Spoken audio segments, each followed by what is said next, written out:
Hey everyone, it's Tim from LInessa Farms, specialty in heirloom livestock. Thanks for joining us again today. So today we are shifting gears a little bit and we are talking to Eli, and Eli is going to talk to us tonight about soil and nutrition as far as helping our animals out with improving our soil. He's going to talk to you about things that you can do on your farm to help your soil quality, composting, and a whole lot more. So we are really excited to have him on today, and I am going to bring him on right now. So Eli, how are you doing tonight? Doing well. How are you, Tim? I am doing great. So give us the rundown. Tell us a little bit about yourself and what you do. So I'm a 20-year organic farmer. Pretty much been that way for quite some time. Got into permaculture, which is a systems type of design, doing landscaping and forests and these ecologically balanced systems, restoring worn out soils, kind of in the urban core on big ag fields, small farms. I like to work with small farms most of the time. And on my journey of growing food, I realized that it didn't matter what organic approaches that I took. I would still get this pest and disease pressures. And so I tried to wrap my head around where I'm doing everything by the books. I'm mulching. I'm only using organic amendments and making good compost. So I started digging deep into the world of soil biology, and I started studying with one of the top soil microbiologists on the planet, Dr. Elaine Ingham. Dr. Ingham took me under her wing for a bunch of years and pretty much taught me everything that she knows about how to identify microbes with the microscope, what these critters are actually doing in your soil, soil ecology, how it works, and so forth and so on. So it kind of took my whole organic farming game to the next level because now I had, a lot more data to work off of, and I was using a science-based approach as opposed to, hey, let's just add some of this mulch or let's add this humic acid and then wait and see what happens, visually speaking, to the crops. And that was not a very good method. And that's what most people do. They go make a move and they have to wait to see if what they did worked. Well, now we can track this stuff in almost real time with a microscope. We can make moves, look at the soil a couple weeks after we make moves, and see if what we did actually had a change for the positive. And as you know, soil biology is critical for soil health, pasture health, animal health, your human health. It's critical that we nail this and get it right. And so that's what I've been working on for a lot of years. And now I have a company called Biotilth. Biotilth, bio is life. Tilth translates to the condition of the soil. And the condition of the soil nowadays is devoid of life, or if it does have life in it, it's just, very out of balance, bacterial dominated, weed infested, compacted soils. You're never going to stop the life from, being in your soil. I like to call it dirt. When not all sets of organisms are present, proper soil biology is not present. We call it dirt. Soil must contain all the necessary critters to sustain that soil fertility long term.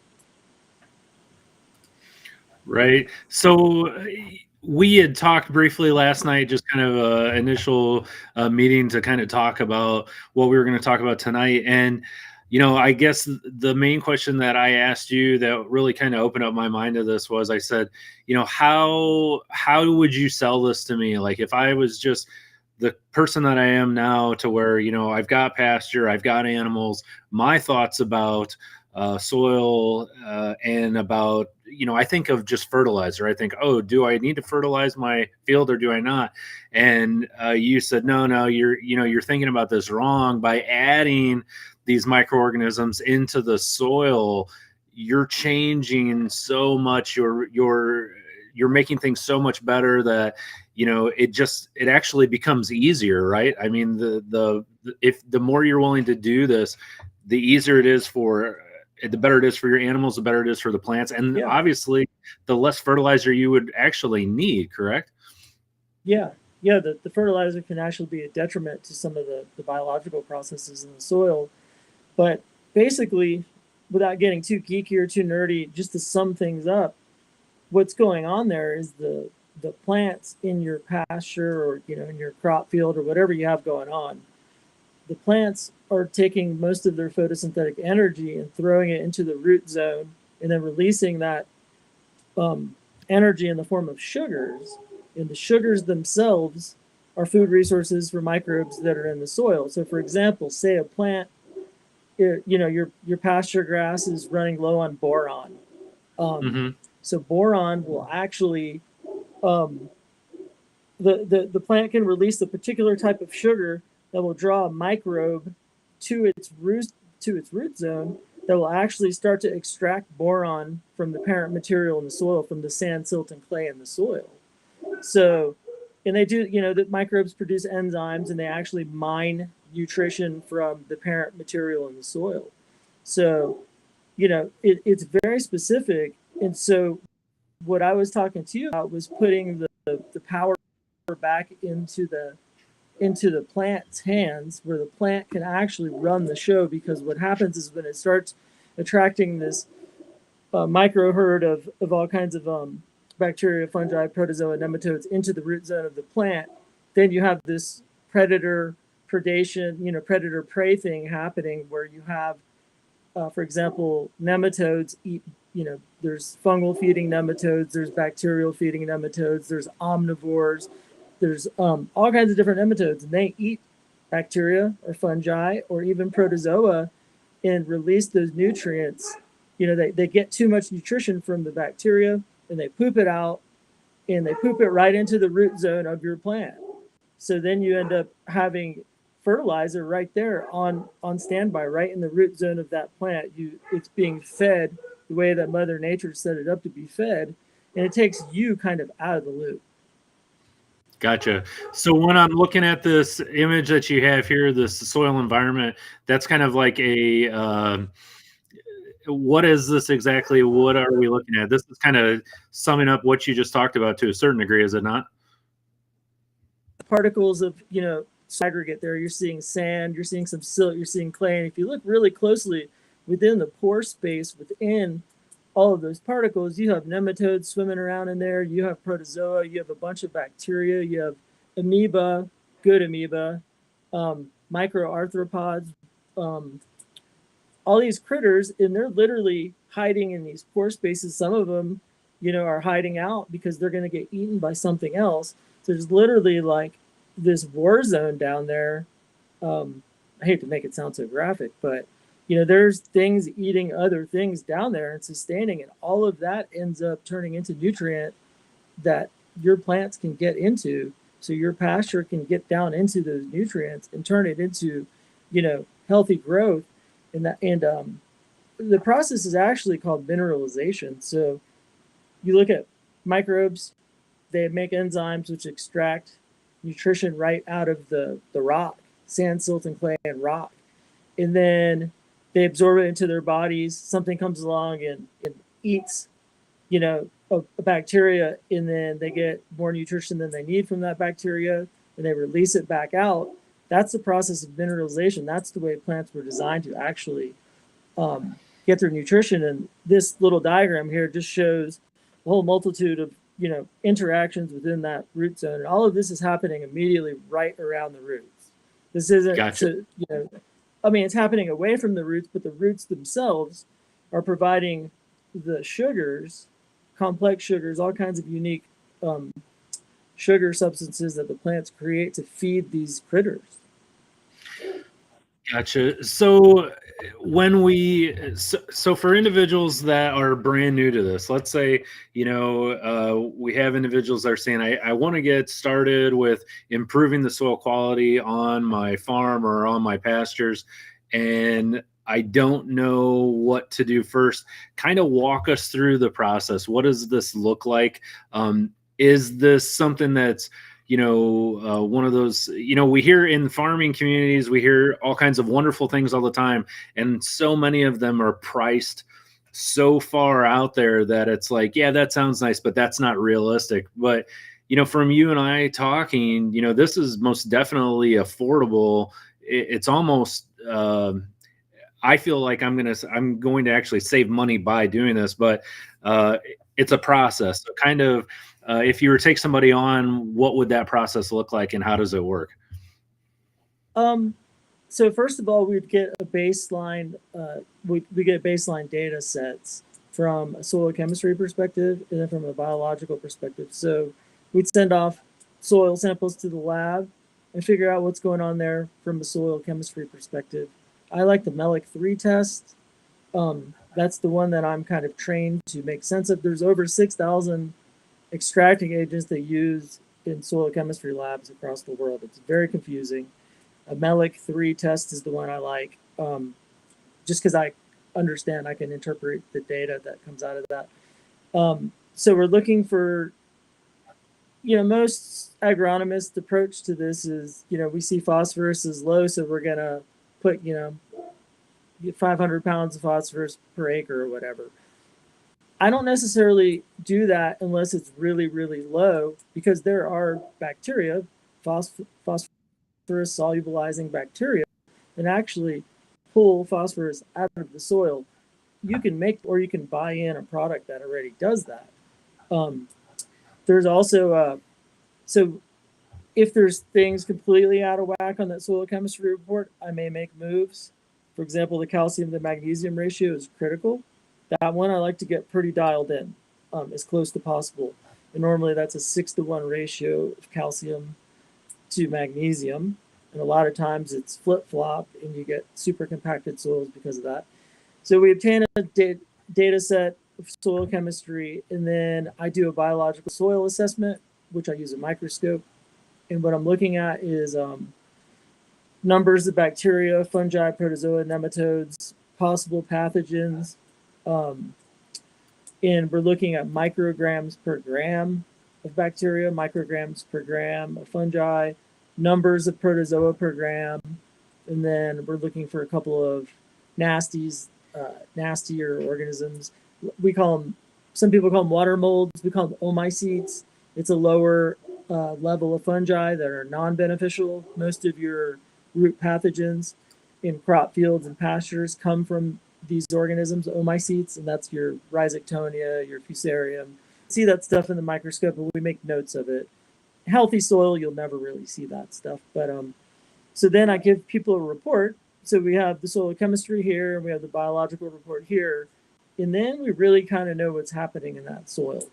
And then moving forward from there, we would figure out, depending on what the farmer or the farm owner or farm manager has available equipment-wise, how we can make a suitable inoculum to revive the biology in the field. And normally that's made of a high-grade fungal dominant compost that we turn into a liquid extract. It's hard to find this material. Most people don't make it very good. And if you can get your hands on the real stuff, you don't get massive quantities of it. People sell out of it. I'm looking for balanced biological, we call it biologically complete compost, to set it apart from what most people have, because compost, that word gets thrown around a lot. It could be putrefied organic matter and somebody calls it compost. So it has to have all the critters that we need to get back in the soil. We know where we're at. We know what we're missing. We have to find a compost that has all the things that are missing. We try to get that back into the soil and make any kind of chemical or mineral moves, with, maybe put some gypsum out. And we do this low grade over a long period of time. So instead of putting 1,000 pounds of gypsum out per acre, if we need some more calcium and a little sulfur, we'll put little bits out over a 3 to 4 week period. And that way it's not so hard on the biology, because some of these mineral amendments are salts. Like gypsum is a salt. It disassociates in water. And, salt is not good for microbes. It's like when you go swimming in the ocean, if any of you guys are from the eastern seaboard or out west, what happens there is, like, you stay in too long and you get all wrinkly. And that's the osmotic pressure of the salt water pulling moisture out of your skin. And what happens is when you put too many salts down on the soil, the same effect happens to the microbes. They're like little people down there. And so they actually get dehydrated. So you can put out a certain amount of salt per acre and get away with it, but most people go way too heavy and end up wiping out a whole bunch of biology. So a lot of people are just Gotcha. kind of shooting themselves in the foot. Um, so once we have the, suitable inoculum, and, it could be from the area, the farmer could make it themselves. I train people how to make it. It's really hard to find. So I ended up So how teaming do I up with a how do I get that? Not to cut you off, but like how I don't have that and I need to get it. So where do I get this inoculum, and what's kind of the down and dirty process? Is it just you just get it and mix it with water essentially?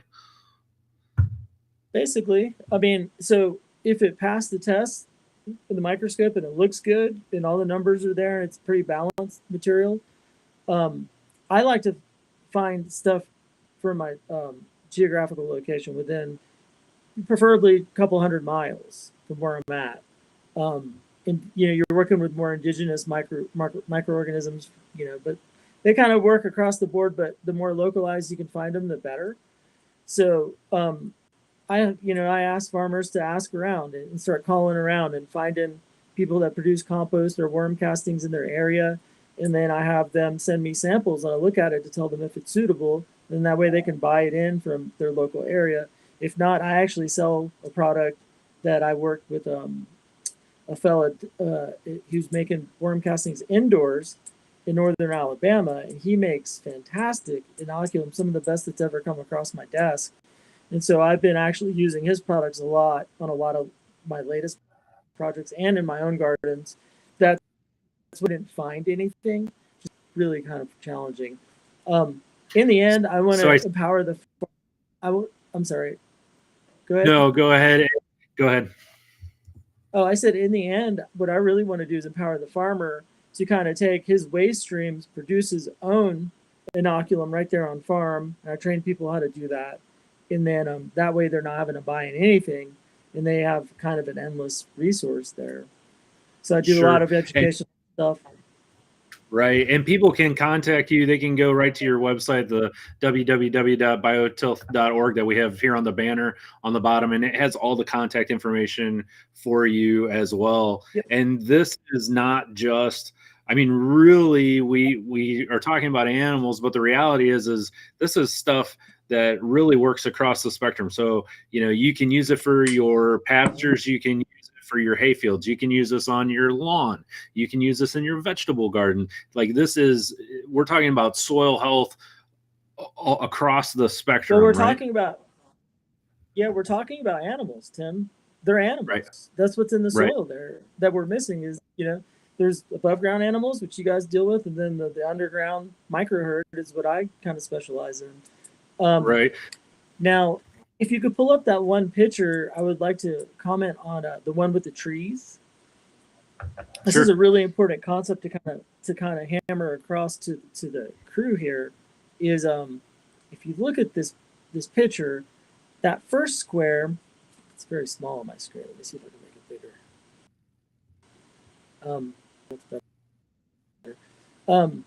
So that there would be, like, let's say you had a flood come through and wipe out a portion of your farm, or you had a fire come through, or we're talking about when soil is actually created out of rock. You're just like straight rock, there's lichens growing and rocks breaking down and turning into soil. You're in that early, this is called succession. This is called ecological succession. So each one of these squares represents, so for example, if you went out and cleared a field and just, it could be a parking lot, it could be anything. If you just cleared it and leveled the field, you'll start to see little weeds and stuff start to grow on their own, wherever they came from. We don't know. They could have been in the soil. They could have been in the seed bed in the soil for decades. They could have been dropped in by birds. They come from everywhere. But things will start to grow, and that's your early succession climate. So the early succession weeds, and it's a very bacterial dominated soil. So it's always going to have loads and loads and loads of bacteria. Those bacteria make glues that stick themselves to everything. They're called biofilms. And those biofilms are made of a glue called glomulin, and they're very alkaline. So anytime you're at this early successional phase, you're going to have a high pH. And as you work your way across succession here and you end up in climax old growth forest, the pH is completely the opposite. It's acidic anywhere you are. Even if you're down in a valley and it's alkaline, you hike up into the mountains and there's pine trees everywhere and do a soil sample, it's going to be acidic up there. So where you guys are at, as you know, raising ruminant animals, you're right there where it says balance. You should be right there in the middle, somewhere between equal bio. So as this goes up in succession, the fungi increases, and right there at like productive pastures and row crops, you're looking at like 600 micrograms of bacteria to 600 micrograms of fungi.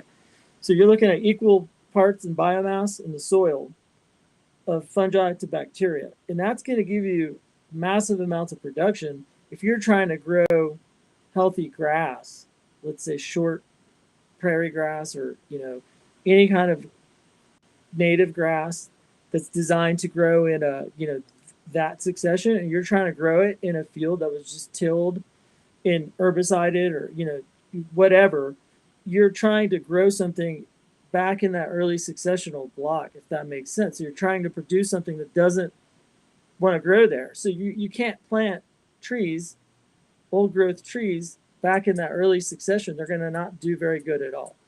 And then vice versa, you could take the weeds out of the early successional plot and move it all the way over into the climaxed forest, and they don't live. So if you go into the forest, you go hiking into the forest, you look at the understory, there's no weeds growing in there. It's, you know, it's all shaded out. It's not the right climate. The soil chemistry is acidic.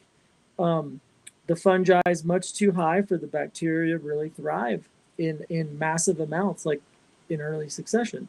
So this is pretty important for you guys that raise animals, because you need to get that fungal to bacterial biomass ratio pretty equal. And then you'll get more production. And then you'll also get, when you start getting this fungi in your soil, what happens is they're like these filamentous organisms, and they kind of stick to them, and they make these nice aggregates. And some people call it crumb structure, but you can see it with your naked eye when you grab a handful of good soil. It looks like chocolate crumbs from a cake or something. And that's created with all that biology sticking itself to everything, and then airflow can actually go down into the soil. The oxygen levels go up. When it rains a lot, you get much better water infiltration. The water doesn't sit on top, it actually goes down. So having those equal parts of fungal to bacterial biomass is pretty critical for productive pastures from what we've seen. Gotcha. So we've been getting, I've noticed we've had quite a few questions come on. We've got a question here from April, and then we've got another question from Andy, and they're both kind of asking about, does the soil benefit from tilling? Does the soil benefit? And you kind of touched on that a little bit. But in this case, April says, you know, I'm going to be running sheep on an old overgrown weedy hayfield. Would the soil benefit from tilling in the old stuff, or is she better off leaving it on the top? How does the till, what's the positives of tilling and what's the negatives? And can you know before you do it? Yeah, you can. There's a tool called a penetrometer, which is like a probe that you shove into the ground, and it has like a dial on there about that big, and it shows the pressure of the resistance of what you're pushing down into the soil. So essentially, if you push this probe down into the soil and you're hitting compaction layers over 150 psi, the roots of most plants have a problem penetrating that amount of compaction. Trees can penetrate up to about 300 psi.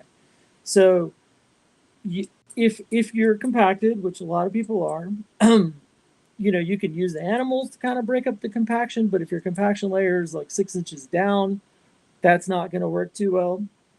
So you'd have to mechanically get in there and rip or till. I don't like tilling, because tilling is actually more destructive, because it cuts and shreds and it takes those nice long fungal hyphae and it chops them all up. To where if you just ripped through there with like a subsoiler, or they have keyline plows or yeoman's plows, if you guys have ever heard of those. Basically like a shank that they drop into the soil and it drags through the soil and it rips like a furrow into the soil. Sometimes 18 inches down. It just depends on what's going on.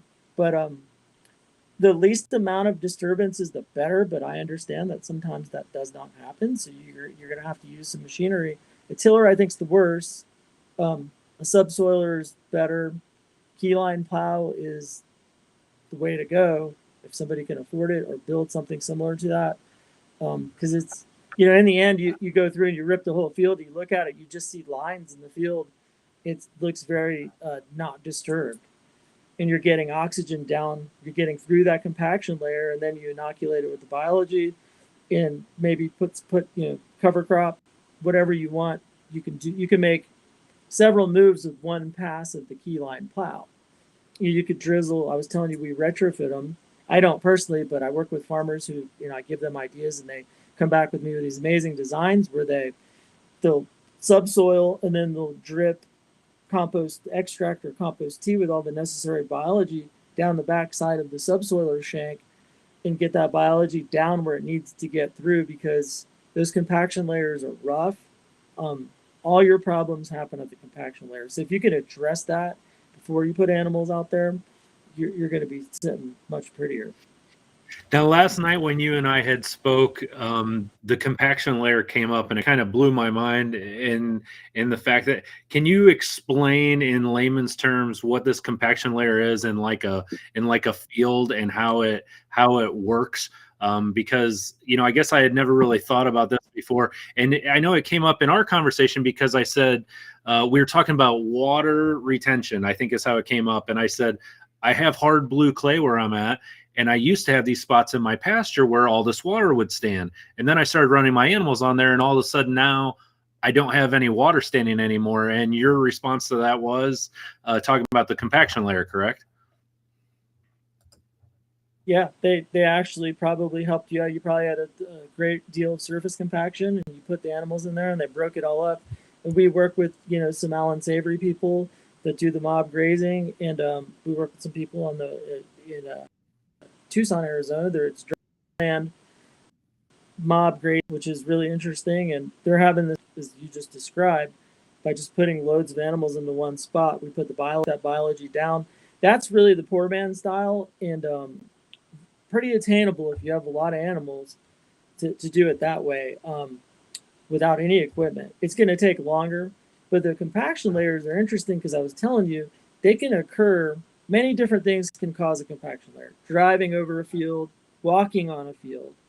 In the Southeast, it's rain. Every time the rain pounds, you get heavy rain, it keeps pounding the soil, pounding the soil, pounding the soil. Eventually, it compresses somewhere and forms a compaction layer. Even in pure sand, you can find compaction layers. So getting through those is critical. But at that compaction layer, what happens is the roots of a plant grow down, and then they hit the compaction layer and they go sideways. So the roots can no longer go deep into the soil and access water and nutrition from the subsoil and minerals. They're running right along this compaction layer, and then you get too much rain or you over irrigate. That compaction layer becomes a soggy anaerobic mess where all the pathogenic biological stuff starts to grow. And at that point, you're in trouble, because that's where your rhizoctonium, the pathogens that will literally wipe out an entire crop can grow right along that compaction layer. So I think it's critical to address those any way you can, however you can afford to, in the beginning, if you can. Some people even make these fancy injectors where you can take like a injector, shove it into the ground, and inject compost extract that's loaded with the good biology down through the compaction layer. And if you can't afford to do it everywhere, you do it here. You move, 20 yards, you do it there, and you make little pockets of it and start to get that biology down beneath, or at least to the compaction layer, where the good biology can start to decompose that and break it down. And then what you'll notice is better water infiltration, and then deeper roots. So if you're talking about Texas, we were talking about Texas, and the drought this last summer was ridiculous. People are really losing out. Um, if you don't have that compaction layer there, and your grass or your corn or your wheat or whatever you're growing can grow through that, or if it doesn't have the compaction layer, it can grow deeper and access moisture much deeper in the soil. I was working with some blueberry farmers in southeast Georgia, and they had compaction layers at like 9 inches consistently from tilling events. So at the where the tiller stops is where a compaction layer begins, almost across the board. So they had like 9 inches, a compaction layer 9 inches, and they were breaking it up with a keyline plow. And I told them, I was talking to a group of farmers, I said, look, your blueberry plants should have roots at least 10 feet deep. And they all laughed at me. They said the county extension agent, without a doubt, has told us for the last 30 years that blueberries are shallow rooted plants. You could literally walk up to like a 5-foot bush and with a little bit of effort, just push the thing over. That's how shallow rooted these things were. And so one of these farmers took, smart guy, took me up on my offer, went out there and found a wild blueberry that was grown on the edge of the field. They have wild blueberries in Georgia, and gallberries are in the same family, and you can, they're very closely related. You can go out there and check out the gallberries too. But he started digging out. So there was a blueberry plant that was doing very well on the edge of the forest, and he started digging. He dug 9 feet, was still hitting roots, and he got sick of digging. And he told me, he's like, you're right. And then the ones in the field, that they're growing like a row crop, you can push them over. So obviously those plants they're during drought, they're going to be stressed. They can't access water. They're never going to get the mineral nutrition from the subsoil. They're never going to grow to their full genetic potential. And that's the same with any grass. That's the same with any shrub. Right. That's just the way it works. I had a question here from Andy, and he had a technical question for you. And I will say this intrigues me as well. We hear this term a lot here in Indiana. When the settlers finally came through, they basically destroyed all the forests that were here, and everything's field as far as the eye can see. And every once in a while, you get lucky, and you'll run into these areas where you have these trees, and people like to throw around these terms like, "Oh, it's old growth, it's new growth, whatever." Is there an official age to term these things? And how much of a soil difference is there between, let's say, if you're comparing a forest that's been undisturbed, like it's never been disturbed, never been ripped out by human hands, compared to like something that's 100 years old? I mean, is it a noticeable difference in the soil in those? Yeah, I'm going to say yes, because I've been in the redwoods and I've taken soil samples all through the redwoods. It's just small amounts. I wasn't in there digging in any holes or anything, but I took that stuff out and it was phenomenal. Like I've never seen fungal levels. When you get into that kind of forest, 75% of the biomass of the soil is fungi. So Really? when you pick up a handful of soil, 75% in that type of old growth. There's not a lot of that type of old growth on the planet left, really. So yeah, you're talking about like in the southeast, they do pine tree plantings, and they go out there and they'll just plant pine trees. They'll row crop them for timber, and that is heavily disturbed. But after about as they're planting the trees, it's really disturbing event the way that they do it. So essentially, it sends you back in succession back to the beginning, and then they cut the trees down in like 15 years. By 15 years, things are starting to rebuild in the soil. You're starting to get good fungal colonies growing without them doing anything, just naturally occurring. The trees are making exudates and drawing in the fungi to them and dropping a lot of litter, which is critical. The mulch that the trees drop are the foods that feed the fungi. So the trees drop fungal foods right on the surface of the soil to feed the fungal networks. So there is a difference. I mean, I would say if you're like talking about a 200-year-old forest, it's going to be pretty darn healthy because it's been left alone for long enough. But trees grow pretty quick. Down in the tropics, right. They plant trees, as agroforestry products to make paper and wood products, and they harvest them in 6 to 8 years. So Right. you're not. So if you destroyed and tilled, if you tilled a site and you planted trees and they were growing for 8 years and you didn't, work with the soil, I don't think they're going to be very healthy trees.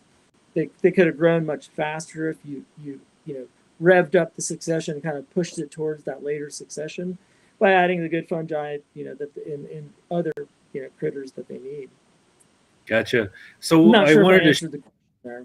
I think you did. I think you did. So I wanted to Okay. shift gears. Something came to mind that I hadn't thought of before, that we see a lot of here, at least in the Midwest, is burning. Lots and lots of people burn fields. Every spring, it's like everywhere you look on these farms, they're burning, burning, burning. What what's the takeaway that we need to know about with burning? Should people ever burn their fields? Is it a good thing? Is it a bad thing? What's your thoughts on Oh that? man, I'm not really 100% sure if it's a good or a bad thing. I mean, I know they've been doing it in the tropics. I mean, it's definitely not a good thing done a lot. If you did again, and the surface temperatures didn't get, from a biological perspective, you're looking at like surface temperatures. So if they didn't get crazy hot, the biology could still be good 2 inches down, and then if you dig 4 inches down, the biology could be great, even after a fire. And you are recycling some mineral component there. Um, the ash can raise the pH quite a bit. The potassium salts in the ash, so that's not a benefit. Um, and it's a salt essentially. So if you burn to the point where there's ash on everything, that's a salt, and that could wipe out the biology essentially through that osmotic Got- pressure that we were talking about before. But I understand why people do it. In the tropics. It's slash and burn, slash and burn, slash and burn. And the reason they do it there is because the forest is so thick. That's the only way they can really manage it. They just burn it and then crop, and then burn their crop at the end, and then move on. And I don't think that's a very good approach at all. That's it. It could cause, also, you got rid of all the vegetation during a burn. So you're talking about erosion events. The soil's completely exposed at this point. Now, if you burned and you covered the soil immediately with like wood chips or straw mulch or something and protected that soil, then it would be a much better approach, because Gotcha. at least the soil is not exposed to the wind and to the elements, because it will just blow away or wash away. Right. I had another interesting thing that you and I had talked about, which I guess I just didn't know. I tended to think that all manure is a good thing, and we had talked about manure spreading on the fields, and I said, oh well, I live in dairy farm country. Like, I can just go get loads of manure from the dairy farm and spread that on my fields, because manure is good, right? And you were like, whoa, no, no, no, like, so manure is not, just because it's manure, doesn't necessarily mean that you're doing a good thing for your soil and your soil quality, right? Yeah, it just depends. There's a lot of, it depends on what the animals are eating, number one. If they're being supplemented a lot of mineral feed and salts and things like that, that comes right out of the back end. So most of the time, manure tends to be extremely high in salt, um, unless, I guess, they're grass fed completely and not really put on a large mineral component. Um, there's also kind of blanked out there for a second. Can you repeat the question again? Yeah, so I was just talking about, just blindly going to some of these local commercial Oh, farms and yeah. So just the gathering manure. up manure. Yeah, Yeah, so the manure can be very salty. It tends to be very high in phosphorus and potassium. So if you don't have good baseline data that shows, soil chemistry data. Let's say you do your soil chemistry report, you're already high in phosphorus, and then your potassium is through the roof, and you put a bunch of manure on your field that's extremely high in potassium, which it tends to be, then you're just really shooting yourself in the foot. You're throwing your balance, your soil mineral balance completely out of whack, and that's going to cause lockup of other mobile nutrients and you're going to have issues. And I have a colleague who does this in a very controlled setting, this biological approach. He mainly works in indoor greenhouses in the horticulture industry and the hemp industry and things like that. And we talk about this all the time. You can almost see if you put too much potassium into a crop, like within a week, you get aphids or some sucking pests out there. It's almost like clockwork. Too much nitrogen, you're going to get aphids. So there tends to be a high nitrogen component that comes in on the compost. So like you really have to have that baseline data, and then you have to choose your manure carefully if you're going to put that out there as a nutrient, or your compost out as a nutrient, your manure based compost. So you can use it like that, but you're also adding, so if you're already bacterial dominated, which most people are, and the fungal numbers are low, they don't have protozoa, nematodes. And the way that works is they go around and they eat bacteria and they cycle nutrients back into the system. If you don't have all that, you're not going to do very good. And most of that compost that you refer to does not have anything but bacteria in it. And you're putting bacteria on top of bacteria. So you're not helping things out. You may get an effect because there's some nitrogen in there. You put it out, things may green up, but in the end, it's going to cause more problems than good. Gotcha. So I want to talk about your services because, to be quite honest with you, when you and I were introduced through a mutual friend, and I thought I'm not going to be able to afford what this guy can do, and then I'm like, this is cheaper than going to the store and buying a couple bags of fertilizer. I mean, I don't know if you've looked at fertilizer prices lately, but wow. So, oh my goodness, so, yeah. We can use me as an example. I mean, we talked and you said, hey, get a little shovel, go out to your field, grab about 30 samples from around, your parcel of land, put them in a bag, lightly mix them up, send them to me. And really you aren't like a cut and dried, this is what everybody does. You deal with everyone on a one-by-one basis, on an individual level, and you say, this is what you need to do for your specific area and for your specific goals. So just tell us about, like, how does that work? What's the process usually if someone wants to get started with you, and what does it cost? So the cost right up front is $100 a sample for a biological soil assessment, to where you'll get baseline data on the biology in your soil, and then that comes into a 20-minute consultation to kind of explain the report, because most people have never seen a report like this. So I kind of go over what the numbers mean and what we found, and then I would have you send off the same soil to a soil chemistry lab and get a Melic 3 test. And then, I charge my clients like $80 to actually interpret the soil chemistry reports and make recommendations on that. So that's another service that I provide. And then I do a lot of stuff remotely, like training people, educational stuff, like just like we're doing here. And, I'm $100 an hour across the board doing that. I give you guys all the tools and all the information that you need to get started, whether it's you need to find a reputable source of compost, inoculum in your area. I can look at that stuff for you. If I do so say you find something in your area that you think is suitable, you can send it to me. I only charge you like $40 to throw a microscope and peek at it real quick. I don't give you a full report of it. I will do that if you would like that. But so a qualitative assessment, assessing the quality of that particular material.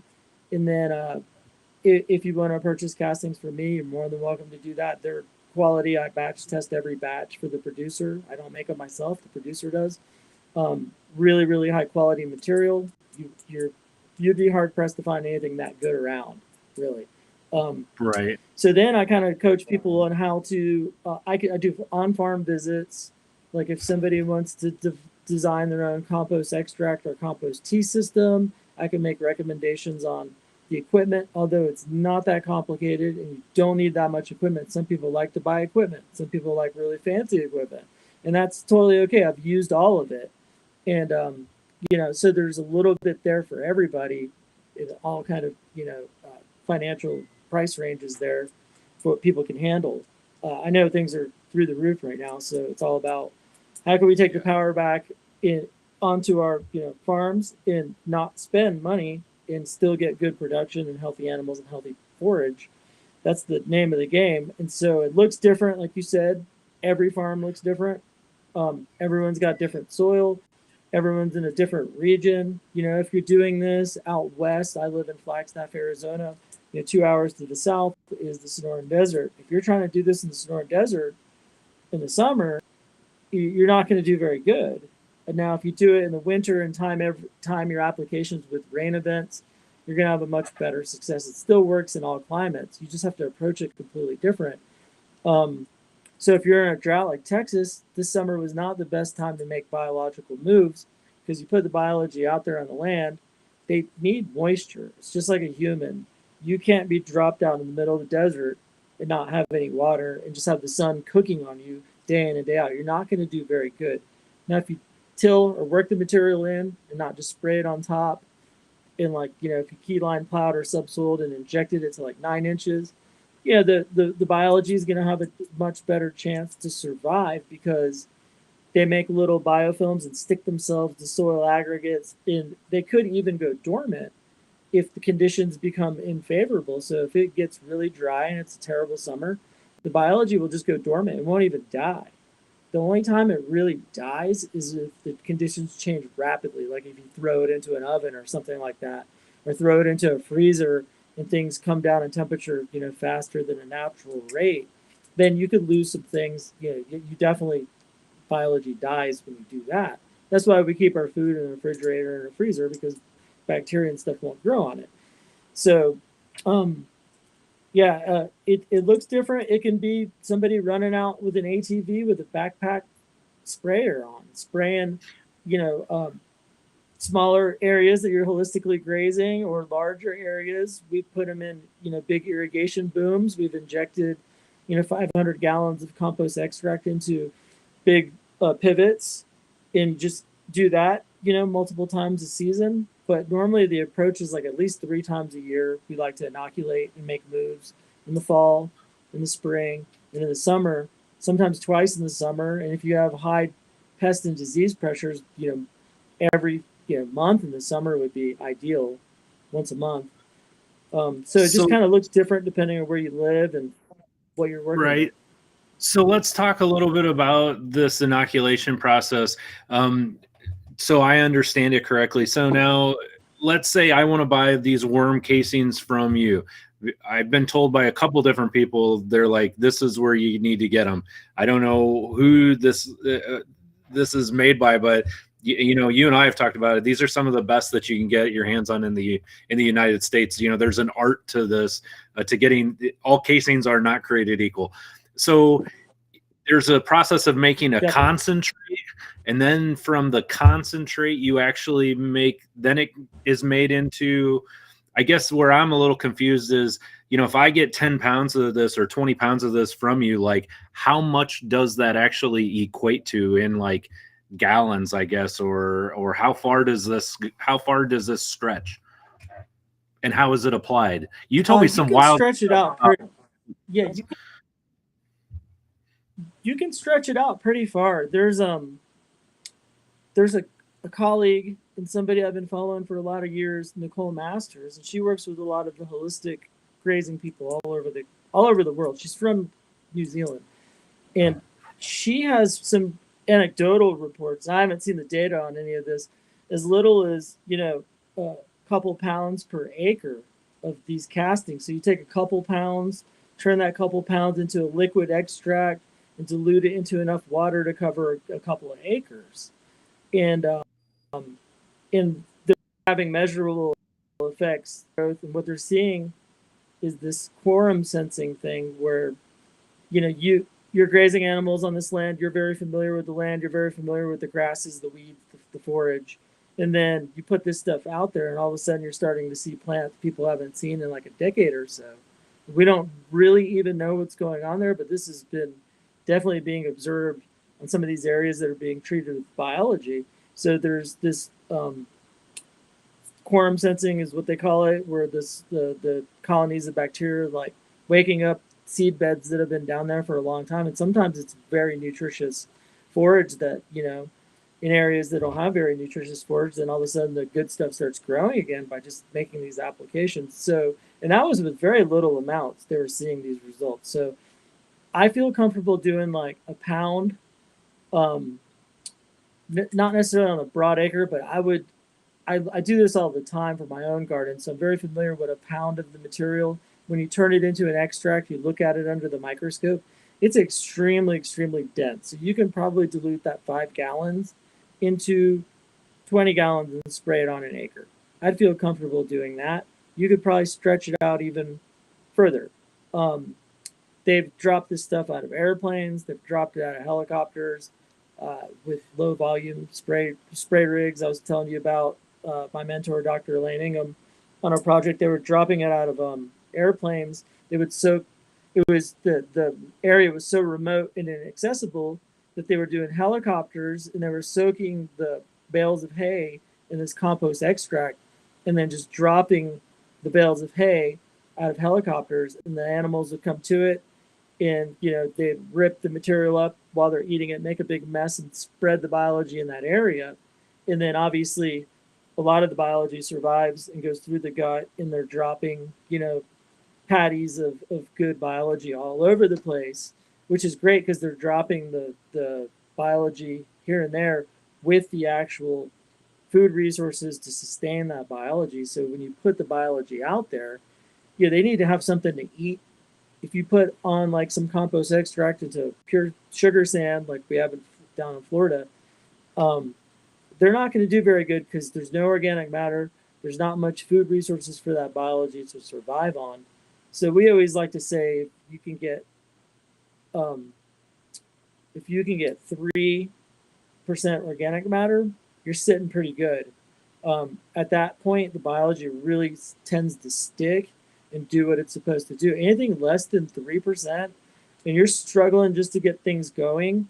And so adding some organic matter in your guys' situation, you're constantly adding organic matter in the form of, you know, feces and, you know, with the animals. So the animals are great. They're like little compost extract tractors that go around and do their thing. They're great for doing what we do. So how do you sell this, the casings? Do you normally sell in 10 pound, 20 pound, and how much does it cost? Okay, so it basically comes out to about $1 a pound per the ton. It's pretty expensive, and it's expensive to ship the stuff around because Sure. it's kind of heavy. I mean, it's pretty heavy, not easy to make. So we've just been doing like these 18-pound large flat rate boxes to get people started. They're $50 delivered to your door, and then yeah, you Okay. don't pay shipping or anything. We take, yeah, so it's So very it's really affordable. not that expensive. And then you'd have to pick, yeah, and you'd have to pick up a compost tea bag, which is a special type of a mesh, and the holes in the mesh. It's a bag. It's about, you know, yay big. You can get different ones, but it has to be a quality unit that the pore space has to be 400 microns or larger, because what will happen is nematodes and fungi will get stuck in the screen and they won't actually extract out of the bag. So you'd put the castings in a bag or thermophilic compost that you made on your farm. You'd fill a bag halfway up, and then you'd put that material in basically a bucket of water or a barrel of water, whatever you got, and you just agitate the material. With your hands, you can even do it. It's totally rudimentary on that level. Or some people buy those cone tank compost tea brewers where you just take the bag, throw it in the brewer, turn it on, and it creates a massive torus effect in there. And you let it extract for like 30 minutes to a couple of hours. And then the material is ready to be transferred into another tank and sent out onto the on the ground or injected where you're working with it.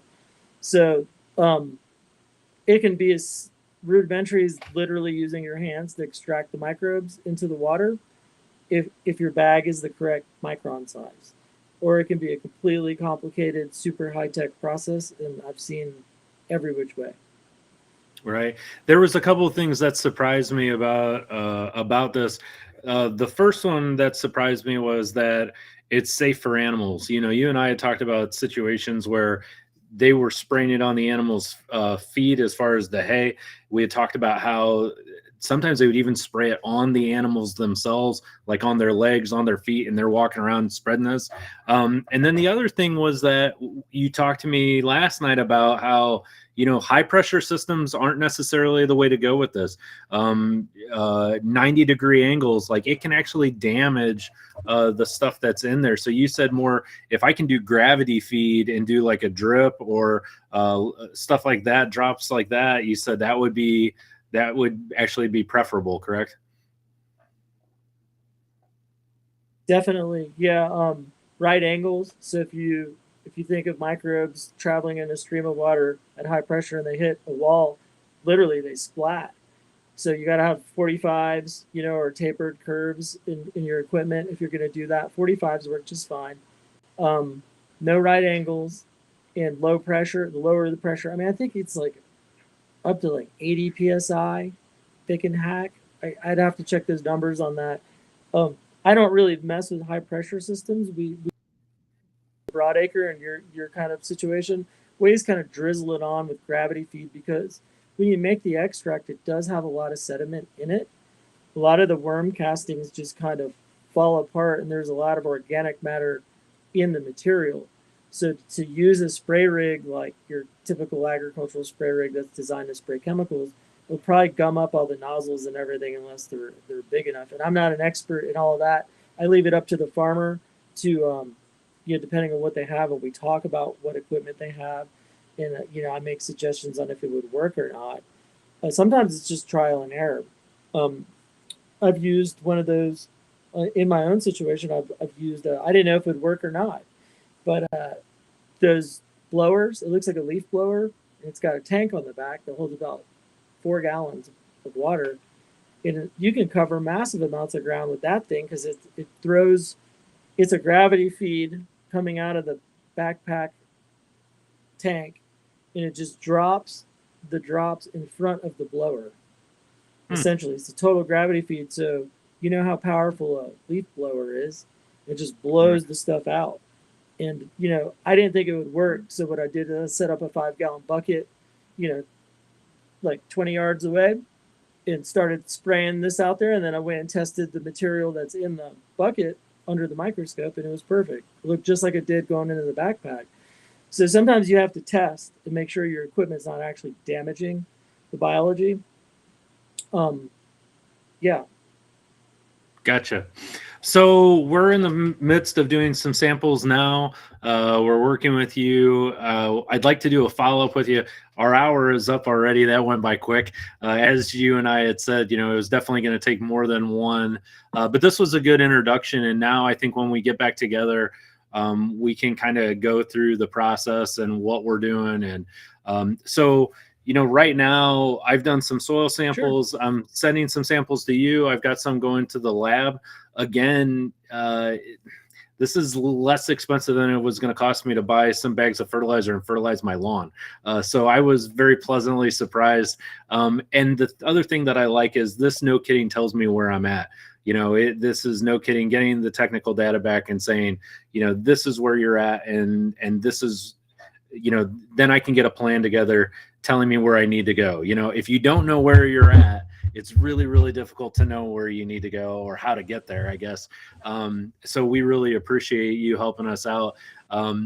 So you're at www.biotilth.org. So if anybody has any questions, comments, concerns, I know they can reach out to you. And then we're going to break down this video into smaller bite-sized segments for everybody to watch as well. So again, I really appreciate you coming on. Hang on for me here for a minute after I shut down the stream, and we'll talk. And for the rest of you, you know the drill. I'm Tim from LInessa Farms, specialty in heirloom livestock. Thanks for joining myself and Eli today, and we look forward to seeing all of you again next time. Thanks a bunch.